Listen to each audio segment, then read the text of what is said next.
Dans cette vidéo, nous allons aborder une notion très importante qui est la notion de risque dans vos investissements.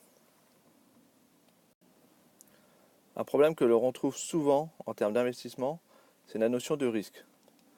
Vous avez déjà dû rencontrer des investissements qui vous semblaient intéressants, vous avez étudié et puis vous vous êtes dit pourquoi pas, vous avez analysé toutes les situations et vous avez systématiquement trouvé une situation.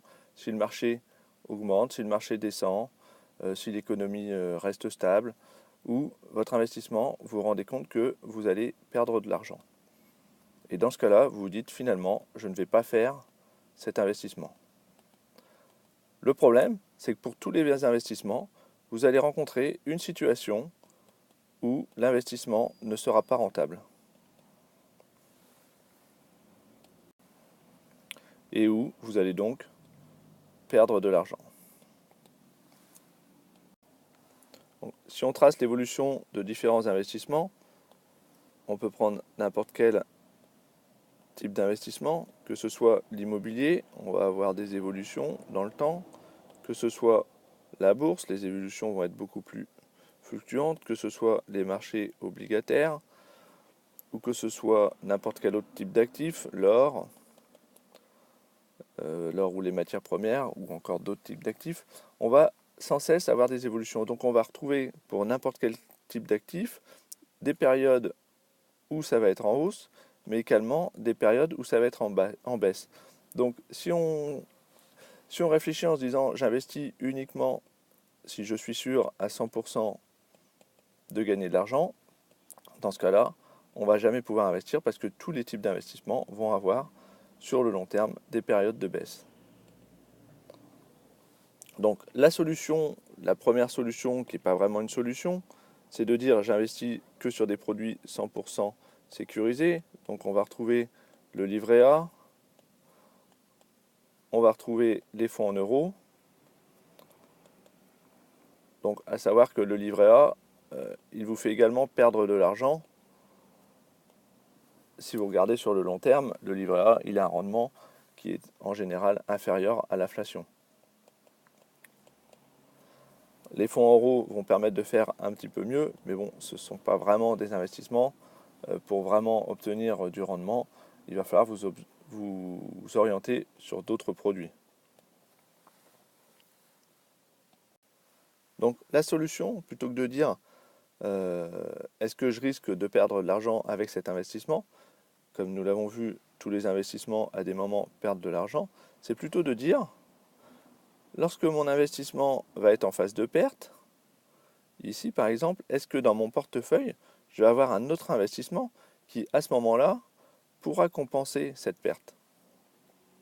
Et donc on arrive dans le principe de la diversification, c'est-à-dire qu'on va se construire un portefeuille avec différents placements qui vont permettre de répondre à toutes les périodes économiques et qui vont permettre de compenser les baisses subies par une partie de votre portefeuille par des hausses des hausses que vous aurez sur une autre partie de votre portefeuille.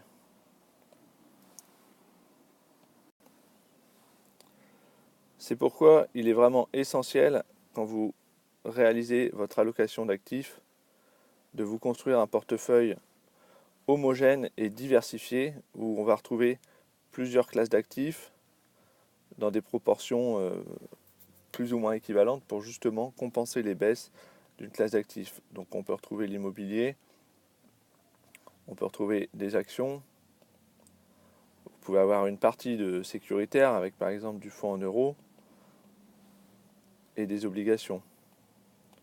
Et donc vous construire un portefeuille homogène, c'est ce qui va vous permettre justement dans le temps d'obtenir une courbe moyenne de votre portefeuille qui va être la plus lisse possible avec le moins de variations possible. Ça ne veut pas dire qu'il n'y aura pas de période de baisse, mais ces baisses seront beaucoup plus faibles que si vous aviez investi sur une seule classe d'actifs et sélectionné un seul investissement.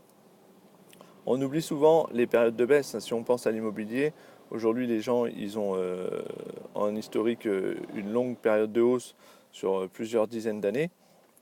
Mais dans les années 1990, au début des années 1990, l'immobilier a subi une grosse période de baisse chez nous. Et puis on peut le voir plus récemment aux États-Unis, où l'immobilier, et même en Europe, hein, en Espagne et dans d'autres pays, où l'immobilier a également subi de fortes baisses.